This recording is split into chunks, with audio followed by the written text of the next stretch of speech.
Muito bem, jovens, vamos à resolução da questão da Unesp de 2022. A questão quer saber qual a distância D que o objeto se encontra de um espelho convexo.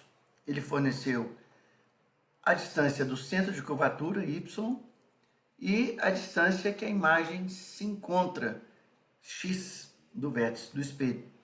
Então vamos usar a equação de Gauss, a equação dos pontos conjugados. 1 sobre f igual a 1 sobre a distância da imagem, podemos chamar de distância DI, mais 1 sobre distância do objeto, DO. Distância da imagem, distância do objeto.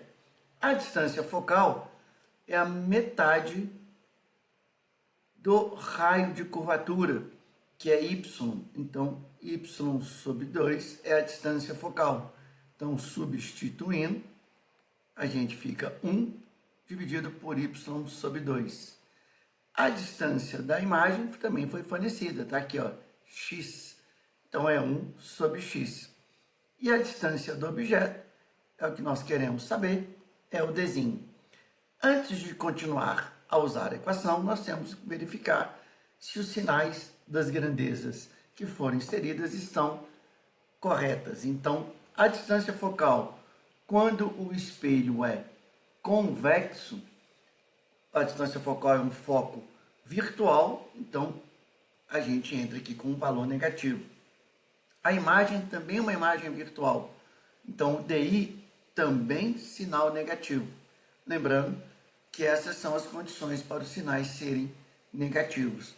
A distância focal ser de um espelho convexo, ou no caso de lentes, uma lente divergente, e a imagem ser uma imagem virtual, que é o caso. Então a gente tem que substituir colocando os sinais adequados. Agora é só a gente encontrar o valor do D, é fazer algumas manipulações algébricas. Por exemplo, do lado oposto a 1 sobre D, 1 dividido por y sobre 2 é 2 sobre y, com um sinal negativo, menos 2 sobre y. E 1 sobre x passa para o outro lado da equação positivo, fica 1 sobre x. A gente pode tirar o mínimo múltiplo comum do lado direito.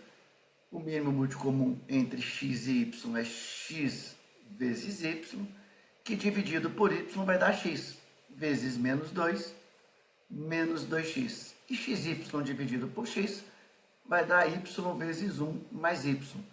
Portanto, a distância D que a gente está procurando, o inverso de 1 sobre D é D, o inverso do outro lado da equação vai ficar x vezes y dividido por y menos 2x. A ordem não importa, pode ser menos 2x mais y ou y menos 2x.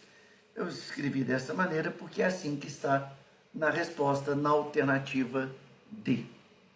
Ok, jovens? Então está a resolução de mais uma questão. Um abraço.